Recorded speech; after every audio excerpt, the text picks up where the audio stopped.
one of the weird things about it is that my mouse seems to have disappeared, but I think it still works. Okay, so today we're going to talk a little bit about shade in the garden.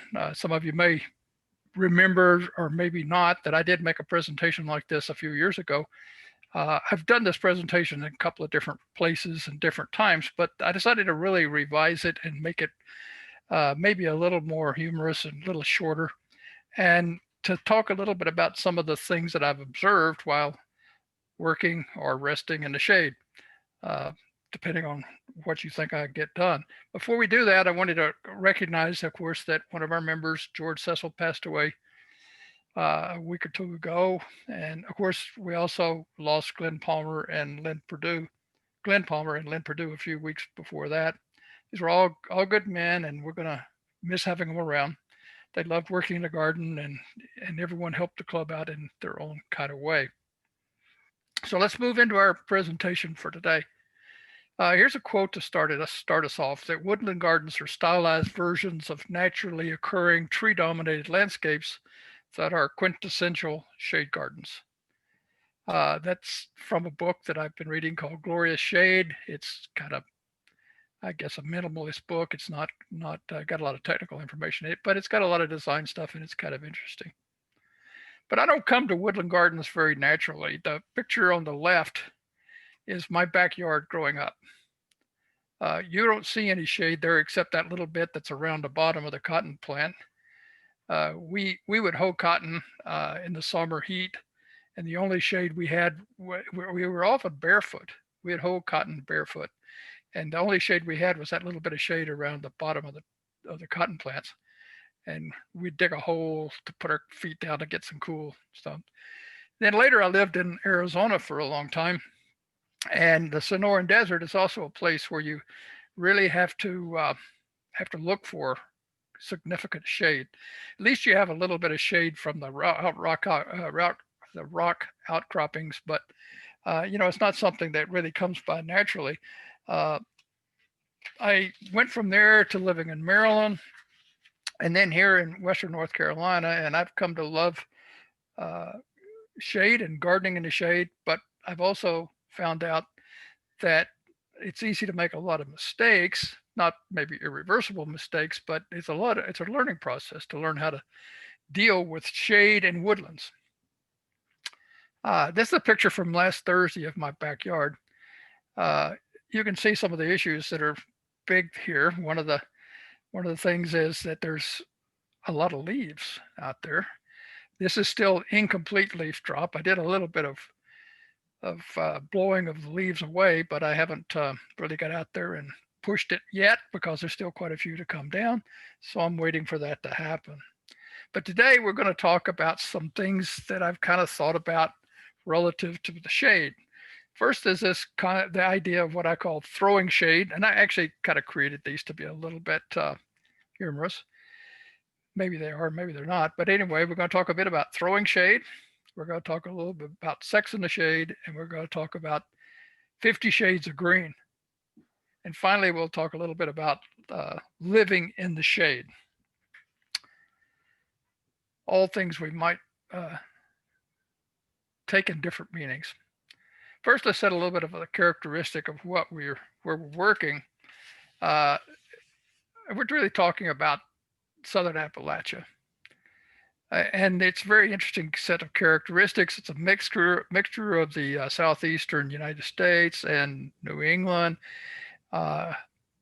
It's not fully mountainous in one sense of the word, and it's not fully southern either. We get mostly cool mornings, even in the hottest times of the year. It's fairly cool in the morning. We have a lot of exposure to hot afternoon sun. And if you are like me and you live in the woods, we have some really deep shade. Once the deciduous tree cover comes out, the shade condition can be quite significant. But there are plenty of benefits to living in this kind of environment. One of which is, of course, cooling, and then we've got some issues or some benefits of having a great ecological diversity. We got birds and insects and wildlife of other kinds. there's just the scenic beauty. And I think one of the benefits of living in the woodlands is some noise reduction from growing urban interference and things like that. But there's also some drawbacks. The drawbacks is that the shade can be dry. The understory shade can be dry. There's fewer plants in this dry understory. Part of that's because the root system of the trees is quite extensive and causes you to causes moisture to be sucked up by the trees and not available to plants. But also many of the plants are not very well suited for that kind of dryness.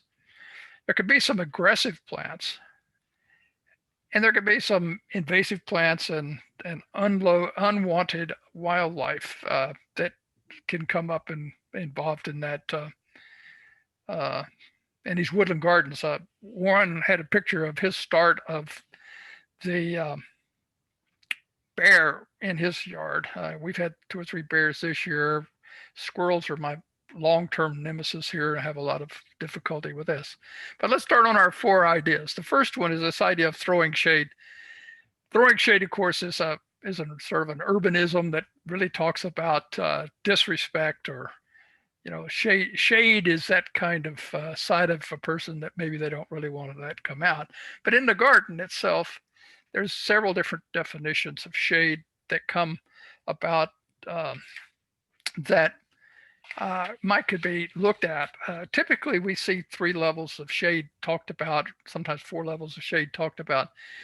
In plants, it's kind of like you got sun, you got shade, or you got part shade.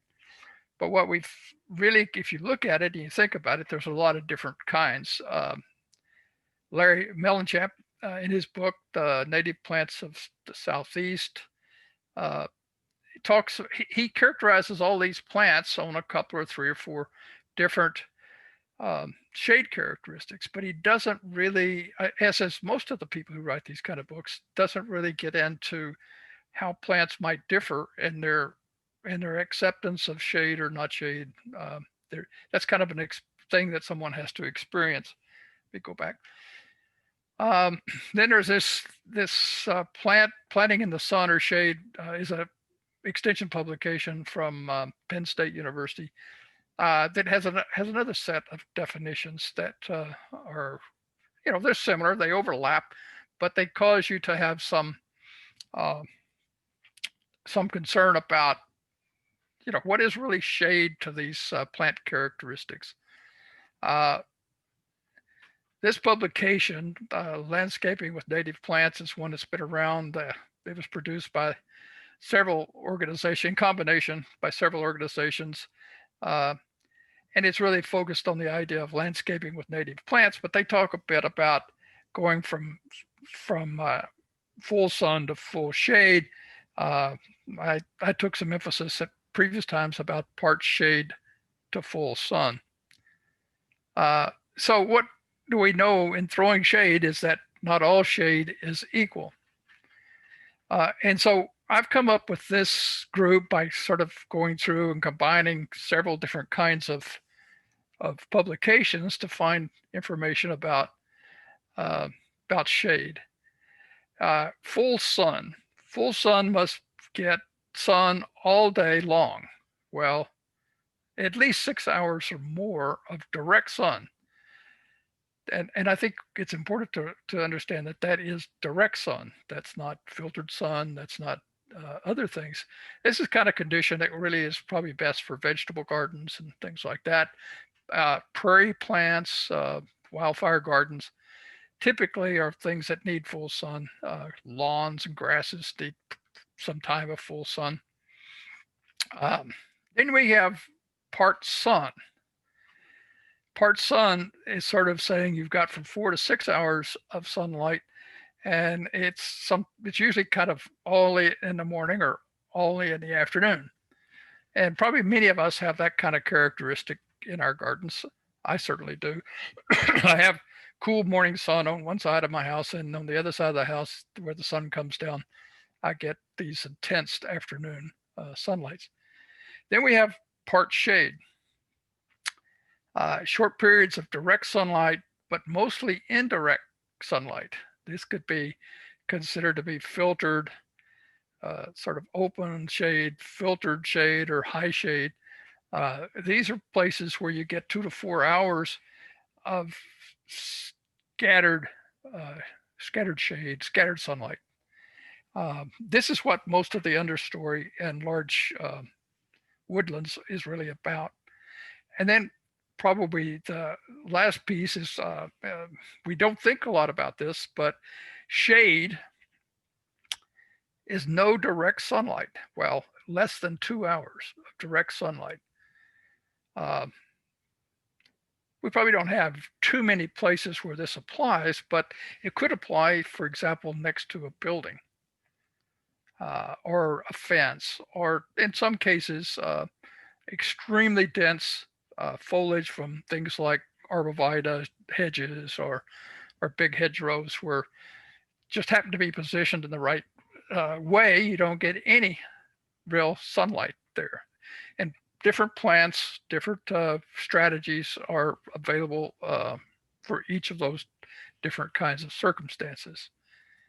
Um, Garden orientation is a real uh, interesting part. I mean, we have it in all of our uh, gardens, but we don't sometimes think about it too much.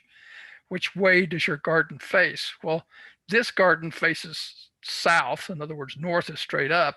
So the sun rises over here on the east side, and these images are kind of reversed, but this is the way the source I got them from created them, so that in the early morning you get shade along the fence and to the west side of the tree. At noon the shade comes here, and then late in the afternoon the shade is over on this side and the sun is intense on this side. Fairly straightforward stuff, but on the other hand, it sort of shows how the shade can vary from time to time as we go through the day. So all situations are really local. Garden orientation, like I showed in the previous slide, is a important part of that. And you note in that it also talks about structures, the height of the canopy cover, mountain shadows. I'm in a situation where I have a mountain behind me. Doesn't seem like a real big mountain, but as we go toward the beginning of winter, that sun gets lower and lower behind that mountain, and I get less and less sunlight. Now, we're not in a growing season, so that may not be a real significant item. But if your position, your property is way up underneath the edge of a mountain, you might not get shade, even when you would think so or you would have if it was a level ground. And of course, the seasons and the direction of the angle of the sunlight also affects it, and time of day. There may be some other things, but whenever you're evaluating shade, you really have to kind of look at it in a local circumstance. So here's one kind of way of thinking about it. Here's a idea of a shade mapping, or how do you evaluate the shade? Well, you could just, you can just observe where the shade is. And that may be quite sufficient. However, you can also do some things to enhance that. You can photograph. Photography is cheap these days with digital, so you could just go out and say, okay, I'm going to take a picture of this particular space. I'm going to do it 2 or 3 times a day. Or there are apps on your smartphones to do time-lapse imaging, and you could take videos during a long sequence of videos, but it might be that you're trying to cover 3 or 4 or 5 hours to look at a particular space. So time-lapse images could work out. And then you could do a graph, something like this. I created this graph of our property, actually using spreadsheet technology, and it gives you an idea. It's just I'll go into it a little bit more in a minute, but these little squares here are 5 foot squares. So you can see the house structure here. And this green is lawn over here. This is a driveway. These are planting beds, and these are trees. this is due north. All right, so due north says that I'm going to have shade in this front area quite a bit. I'm going to have shade along the west side of these uh, trees and in these beds. But this is going to, at least in the morning, have morning sun. But in the afternoon, it gets substantial shade. There is a technique for mapping this out that this website that I give here is a Master Gardener, Kay Green from Extension Master Gardening here in the county, does a little video on how to do mapping. I think these will be available to you when you get to see the recording. If you take that a little further, and this is the back garden, my back garden, and you can see I've got lots of trees. Most of these places that I map out here, like the sedge bed, is it's not really rectangular, but because I'm using squares, that gives me an idea of the space without getting too much detail. And these are on 1 foot squares. So now I get a sort of a good solid reading of where the space is. And I can then go out 2 or 3 times a day and say, okay, I got sun here. I don't have sun there. You know, it sort of depends on what one wants to do. It's a lot of detail. And if you're, you know, a bit anal retentive like I am, or compulsive obsessive, you might go out and do that. Actually, I don't. That's one good thing. I guess my personality, I love to do maps, but I don't necessarily want to do the follow-up work. And you could get a very good idea of where the shade is at different times of your day. To assist in this, there's also a series of softwares available. Like on the iPhone, there's something called Sun Surveyor Lite. There's SunCalc Net. This is on the web. It's not a smartphone thing. It's also, I think, a bit, maybe it's been deactivated. It's not quite as good as it once was, but anyway. And then there's some other websites. A very interesting one is to look at Google Earth and see what you can see from the tree cover of your particular property you're interested in. And of course, you can go back and use photography. You could improve, of course, sunlight by removing selected trees, limbing up, or build a structure that maybe reflects light. That might be another opportunity. Here's a property which I own, not my home, but I own this property. And this is a Google Earth image of the property. And as you can see, there's some big trees along what will be the southeast side of the property. North is straight up on this graph. And you can see I got substantial issues with shade at least some parts of the day in this, actually quite a bit of the day, because that is southeast. So the sun comes sort of right over the top of the property. There's lots of really good sunlight in other parts of the property, but not so much along there. Interestingly enough, last Tuesday, I was out there went out there to cut down a black locust tree, and suddenly the arborist had shown up not on our property, but on the adjacent property over here to the east, and cut down almost every one of those trees you see there. It was astounding. It was very much a surprise to us. We had no idea it was coming. And they cut down probably 25 really big trees. Again, giving a great deal of additional sunlight, and changes our entire strategy of how we would manage this property in the near future. Well, sort of enough about throwing shade. Let's talk a little bit about sex in the shade. What's going on out there?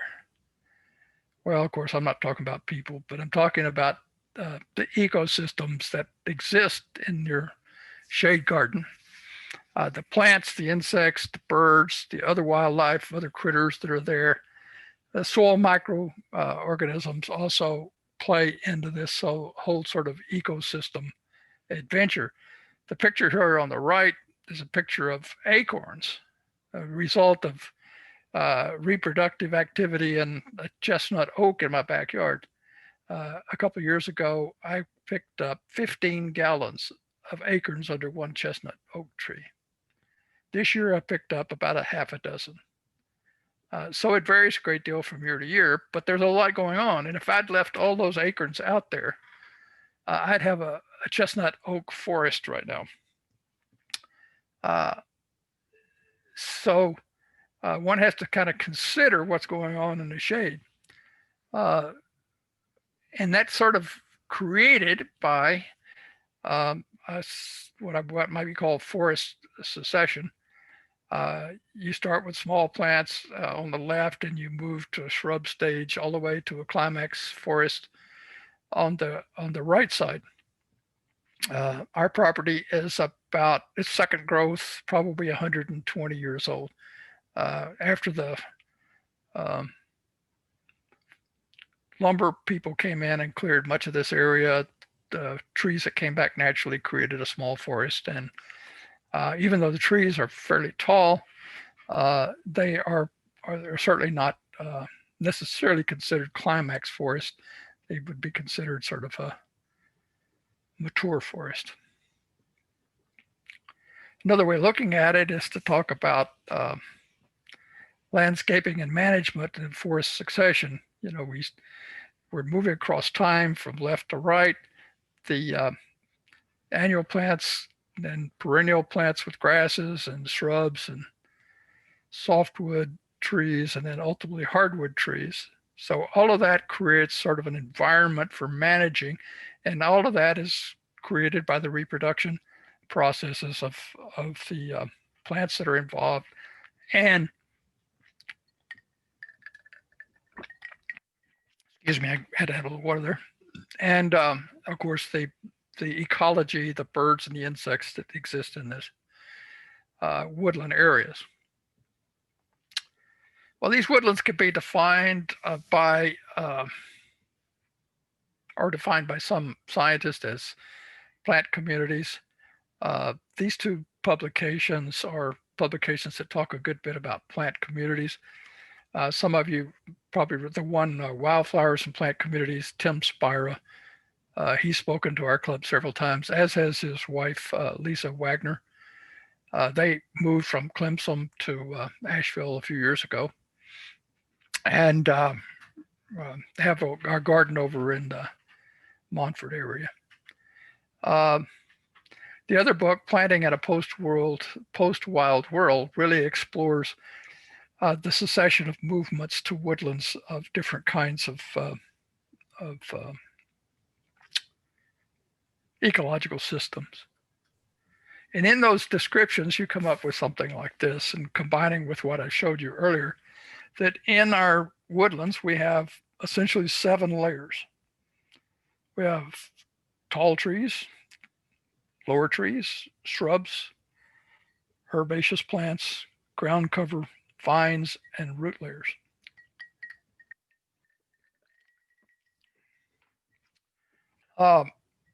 Okay, let's stop here for a minute and let's just see if there's any questions. Warren, is there anything in the chat box? No, just a note from Martin. He says, "Wow, James, you are my hero." Well, I think that was earlier, but yeah, okay. So I have a question. I mean, I have forest behind my house, and I'm not worried about being cut down. But how did you manage your property? Suddenly, the sunlight there. Did you just change your garden? You put more garden in? Did you put shrubs, or what did you do? You know, I spent about 2 years just walking around my property and looking at it. I only have a half acre, so it's not like I've got a giant piece of property that I'm dealing with. But behind me is a lot that's 2 acres, and they manage that as an open woodlands.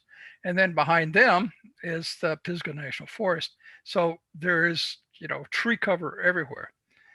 So I looked at the property for quite a while before I made any decisions, and I had to learn a lot about woodlands and other things to try to look at directions. And I finally concluded that I had to take some stuff out. So one of my starts with, I took out, I had a cluster of 17 really tall, probably 50 or 60-foot tall sourwoods, which most people don't think of sourwoods being that tall, but they were growing up in the canopy and had gotten quite tall. And I took half of those out. And that gave me a little bit more sunlight. And then I took other selected trees out. In our neighborhood, you got to have a permit to take a tree out. So I had to go through a bit of a process to get that done. So the idea of thinning is a kind of important to get a little bit of light there. But the other thing that I try to do is I try to select for the space I have. And I will, be one of the first to admit that I still don't have a very plant-rich space. I have plants, but it's not really dense. Part of that may be part of that's intentional, and part of that's because what I did put in is slow growing, and some of them didn't work. So there's a lot of trial and error in that process. Okay, thank you. Well, if there's no other questions, if there are other questions, please speak up or put something in the chat box.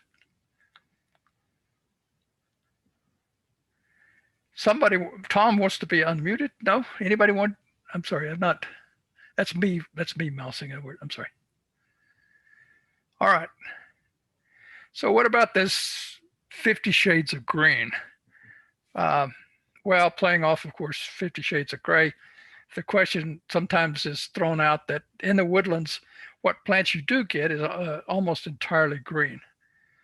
And I sort of say, well, yeah, but you get a lot of green, but you get a lot of other things along with it. This happens to be a spring photo of a dogwood tree in my backyard that is one that was here when we built the house. And so it's a long-standing native dogwood.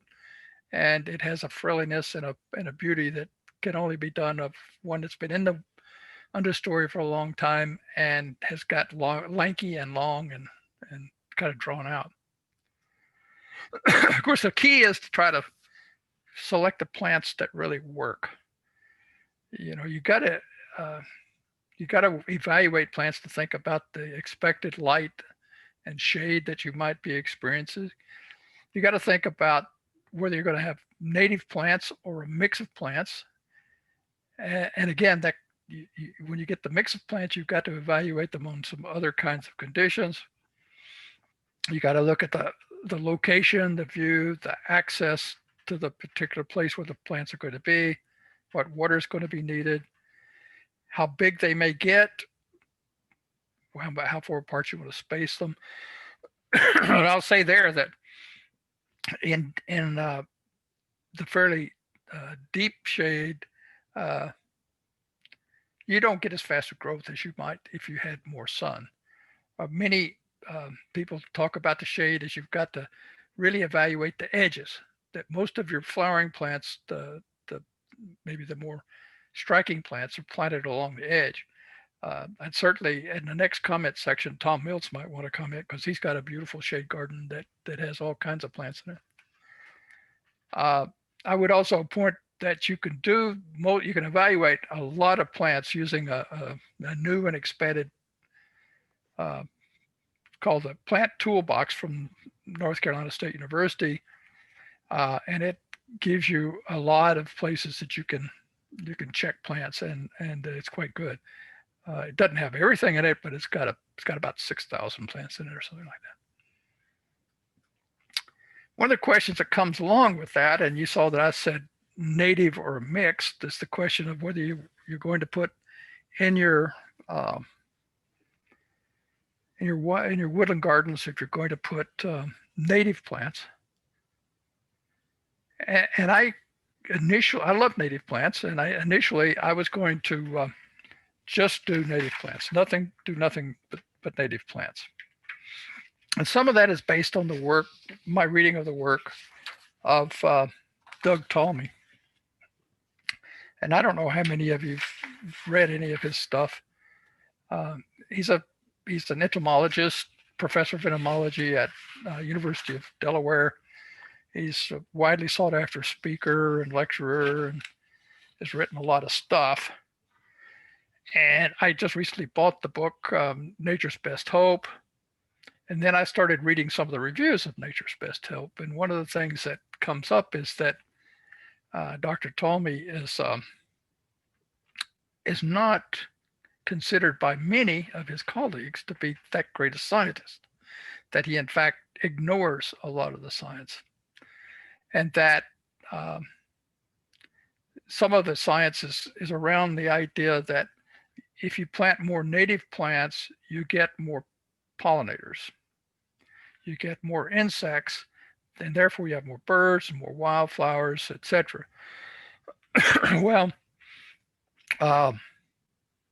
that's all well and good, but apparently a lot of science by horticulturalists and others have shown that non-native plants attract just as many insects and just as many of the pollinators as do native plants. So the hypothesis that you've got to have a lot of native plants in there to attract the pollinators may not be very complete. So that's a bit of sort of the native versus non-native concepts. And then there's kind of the thing of nativars, that is plants that are derived from native plants and hybrids, and should you be using those in your woodland gardens? And I guess my preference is to go with native plants, native to southern Appalachia as best you can determine. Everything's native somewhere, and that somewhere might be Nova Scotia and still be a part of Appalachia.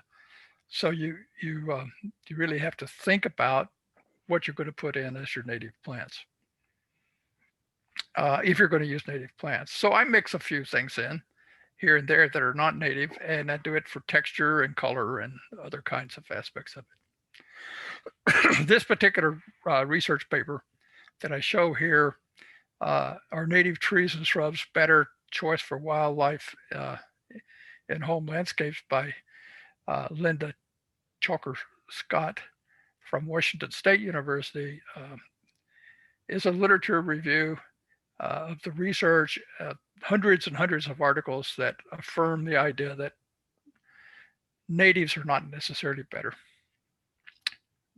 That's interesting.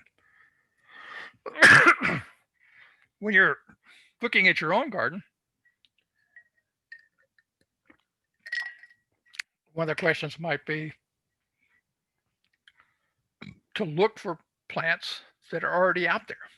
What's already out there that are existing? After I started working in the garden, I suddenly had 3 of these or 4 of these pop up in the garden. Carolina lilies, I think. They might be Turk cap, but if you think they're Turk cap, let me know. But I think they're Carolina lilies. And they have these beautiful flowers, and I kind of have to protect them to keep my little dog from running over them or somebody stepping on them. I brought this one inside so I could get a better photograph of it. But it was just out there. So you want to protect those plants that are already out there. And I've got a couple others that I had. For example, Hearts of Busting comes up into my woodlands. I have Indian cucumber root and out there, which is a beautiful plant. And of course, several ferns. And so those existing natives should be a part of your plant palette. I used evaluation from the source I showed you earlier from the Botanical Garden of Asheville to sort of look at what we might see in the large trees. Notice that they're almost all deciduous. The ones with the E are evergreen. Living in a deciduous forest at least gives you a lot of opportunity for diversity. The one that's missing from here that's kind of tall is the white pine. And we have some neighborhoods in and around Asheville that have large numbers of eastern white pine. I even have a couple on my property, and the smaller ones actually add a good deal of winter color to a woodland garden. We have an array, and notice these are classified as part shade to full shade, sun to part shade, and sun to full shade. So meaning the ones in the sun to full shade, they could go just about anywhere. But some of these others need a little protection from the sunlight to be even tall trees. The smaller trees fit down underneath those in their landscape. And again, all of those have different levels of sun to shade. Uh, I have about a half a dozen of these on our property, all of which occurred, well, not all of which, most of which occurred naturally. I planted American holly, although I think there may be some native ones out there. Similarly, you get then going down lower in your canopy, you look at large shrubs. These are shrubs that are greater than 10 feet tall. And again, these are the native, this whole list that I've been giving you are native plants. It does not include non-native plants. And some of them can get quite big. I've seen some rose bay rhododendron that are certainly taller than 10 feet.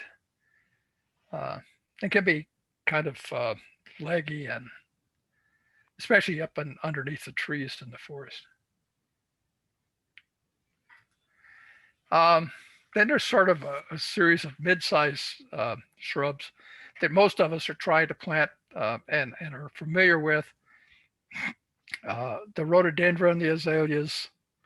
But notice these are it says part to full shade. Most of these, if you put them in full shade, are going to have some trouble.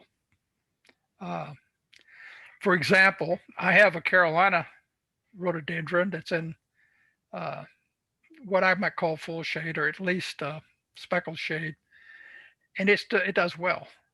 On the other hand, I had a pinkster azalea in the same kind of circumstances, and it died. So that's a lesson learned. I have flame azalea that's in a shaded area, not far from these other two, and it doesn't produce any blossoms whatsoever. So a lesson learned in looking at these, even with the natives, is that if you don't put them in the right place, they're not going to do very well. And so what I probably needed to do with my flame azalea is move them to more sunlight. It doesn't seem to work to just wait it out and see if they will work in full shade. They're just not going to seemingly work in full shade. So those are more of an edge plant that needs to be sort of treated that way and moved to a different place. On the other hand, I have a winterberry that's in pretty much full shade. It's actually right beside the flame azalea that for a couple of years didn't seem to do much, and this year just has more berries than one could ever expect. So it begins to, you kind of wait it out, but the question is, how long do you wait it out? Mountain laurel on this particular one, it says sun to part shade. The ones I have in the denser shade don't do well at all. Again, a lesson learned. And then there's some additional shrubs, low growing shrubs, and you can see the sun conditions on most of those. And I won't elaborate on those except to just say that they likely will do better in the edge for most parts. Below these low shades are things that are sort of what might be called foundations for planting. One just recognize that in the even part shade, unless you get a good significant amount of sunlight during some part of the day, grasses can be a real problem. They just don't do well. Most of us know that because our lawns don't work or something like that. But things that do work are ferns and mosses and sedges. And some of those will grow naturally, and some of them you'll have to add to your space. Um, there's a little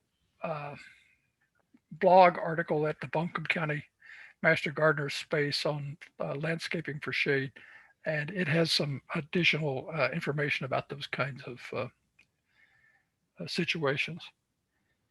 The here's some examples. Here on the right is a Pennsylvania sedge garden. In my back, I've got about 60 square feet of Pennsylvania sedge and replacement of a lawn. It works well. That fern picture is actually, I'm not sure exactly where that is, somewhere up in the Blue Ridge, I think. And then the moss on a log is adds character and characteristics to the woodland garden. Vines can be added. Sometimes they're a nuisance. They can be, these are beneficial native vines that have nice color or nice added features. I've got Virginia creeper fairly significantly. But you have to be careful because there are obviously those vines that aren't very beneficial. The one that most people would probably think of is something like kudzu, and then poison ivy and poison oak, and some of those we don't have here, but those are things that are significant. And then I think one needs to avoid English ivy under any circumstance. It can kill trees and can be spread by birds and other critters to the forest lands and cause great difficulty.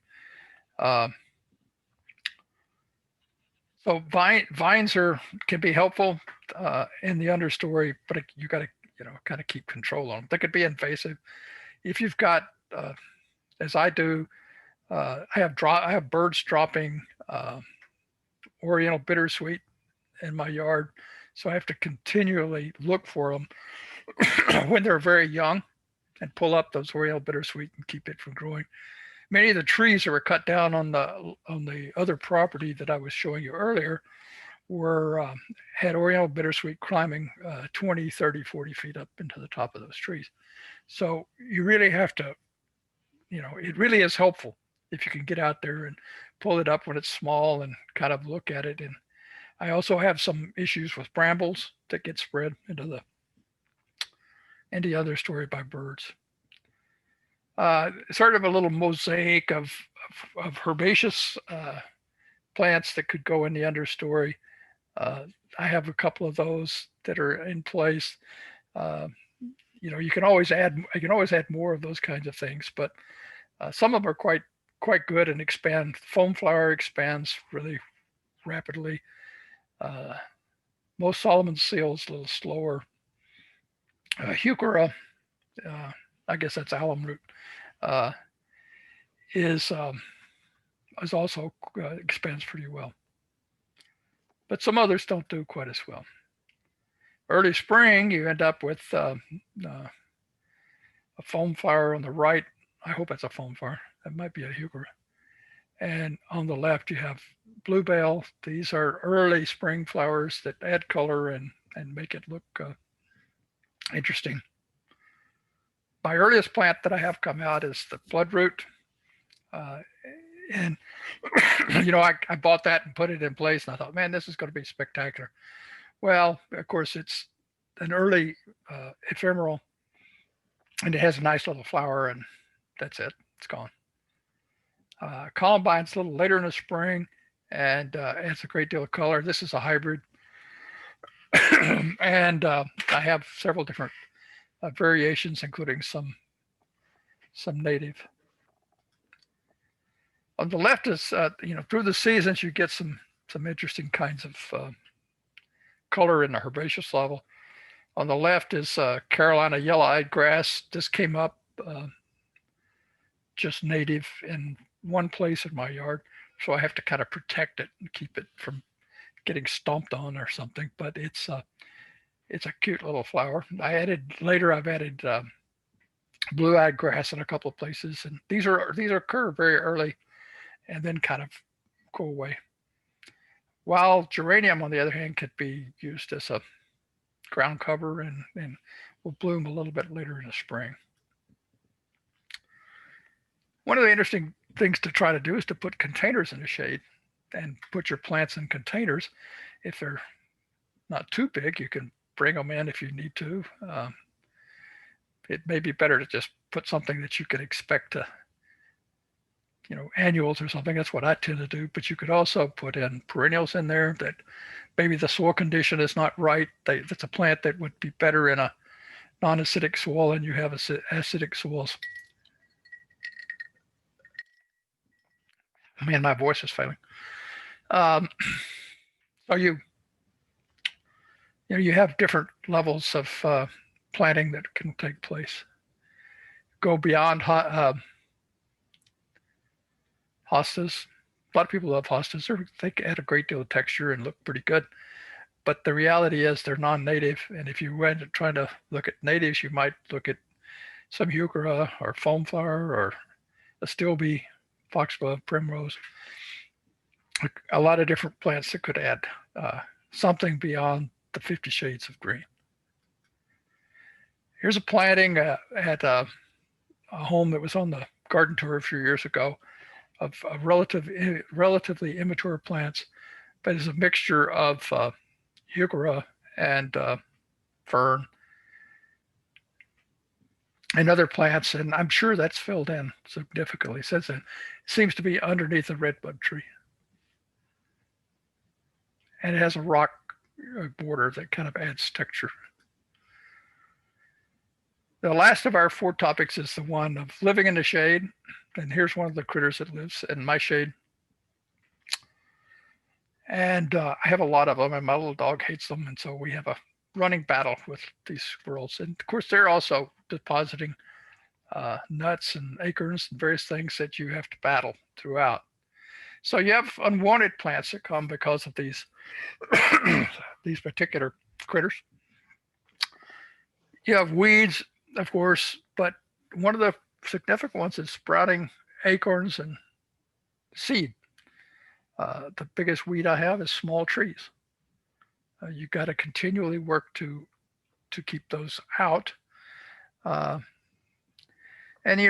some of them you don't get, and then you realize they're getting bigger, and then you take them out. But I've got dozens of trees that are results of the reproductive activity that's going on up in the shade. Invasive plants, as we've talked about a bit. One plant that was brought in that took me a while to recognize it was black cherry. And some people say, well, black cherry is a good plant and the birds love it, etc. But what I found was that I had black cherry trees coming up in my fence line where the birds had been dropping the seed. And I had several fairly large black cherries before I realized what they were and where they were coming from and had to remove them. So I tend to try to remove all the black cherries so that I won't be producing fruit for the birds to pick up and to distribute. But they clearly are getting them from the neighbors and bringing them over and setting on my fence and doing their thing with them. Of course, one of the big issues you have in living in the understory is the question of leaves, and what are you going to do with the leaves? I try to follow the philosophy, although I always fall short, that no water and no leaves leave the property. I use all the water I can hold on the property, and I use all the leaves on the property. Water becomes problematic, especially in a year like this when we've had a high level of rainfall. But the leaves are great mulch underneath and around your plants, but you can't just leave them on top of everything.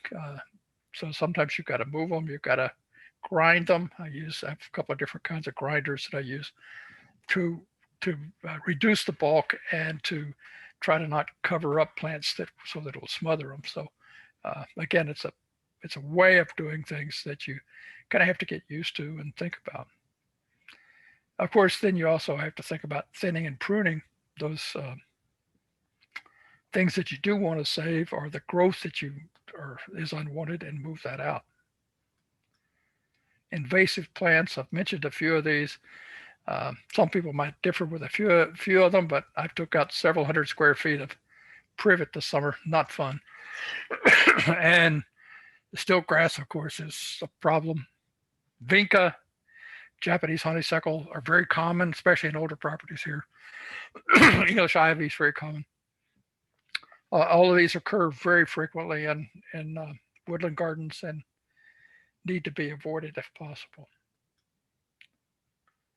And one of my final points is to think about CWH. When you're living in the woods, habitat is a significant item. And this, of course, we're talking about coarse woody habitat. It's a pile of spent wood, plants that are piled up. But it makes great habitat for birds and other critters. And I would suggest that if you have a place on your property where that you can put a pile or two like this, I try to maintain a couple of piles like this. They will help you. They will help the birds, the wildlife, and other items survive on your property. That's the end of my presentation. I wish to, if you have any questions, you might. Yeah, Claude had a question. He's got a lot of kudzu on this forest, and Martin chimed in to get goats. So other than goats, how would you manage kudzu? Well, I think goats are probably the best possible, but it depends on how big the space is. Otherwise, I'm pretty aggressive with those kinds of things. That I would, cut it early in the season, very quickly.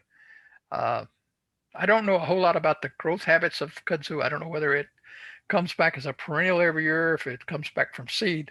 Stilt grass comes back from seed, so you can cut it down if you cut it before it goes to seed, and you do that for 5 or 6 seasons, and it kind of goes away. Kudzu, I don't know much about managing. I certainly don't shy away if it's a small patch from using glyphosate, Roundup, to try to take care of those kinds of things. Some of those are better to have out than to have in, and it takes a lot to manage it.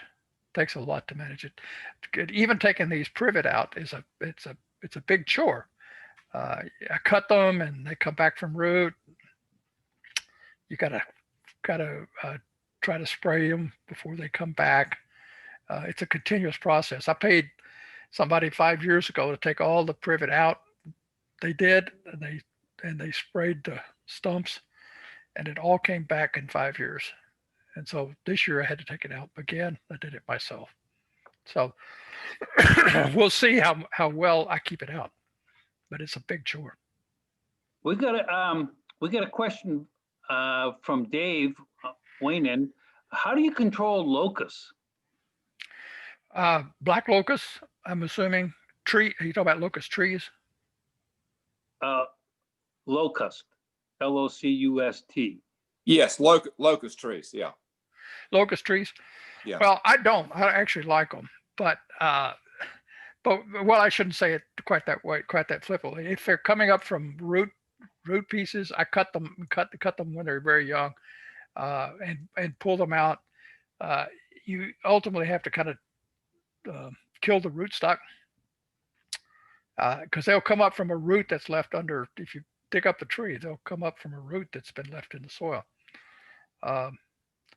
I cut down 2 last week to use as fence posts, and I have 2 out on my property. I leave them; the birds like them, But beyond those 2 that I have, I pull up and cut up everything I get, and in some cases I may have to spray a root or a stem that's coming up from a root in that place. But digging them often enough, I'm able to get some of them out anyway.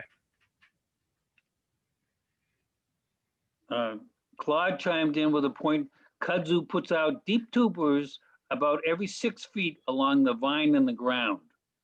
So I don't know if that would be it. So I guess it's a perennial that comes back from those tubers, and you know, if it's not very big, I guess you try to dig, but baby goats are the best answer. There's another way. There's another way to do them too. Cut them down to 1 inch high and put a metal can over the top of them. Of the It'll tubers? get light and it'll die. Yeah. Of the kudzu, the kudzu. Yep. Yeah. Oh, that's helpful. If you don't have very much, that works pretty well. If you've got a whole bunch, then that gets to be a problem. Yeah. Um, James, it's fantastic. I have a question. The source for the plant toolbox. Sure. Yeah, it's done by NC State, but let me go back, and you can write down that. Yeah, I'll write it down. I've been using it pretty extensively. There's actually an entire section of it, and I'm not sure exactly how it's identified, but it's on weeds, and so they have good identifying characteristics of weeds. Since I'm sharing my screen, I will go to I was going to turn on a clock to see how long it took me, but I forgot. I have there's a wide angle photo of my back garden. This was a fall a couple of years ago. That was before the bear tore down my bird feeder. You see over there on the far left.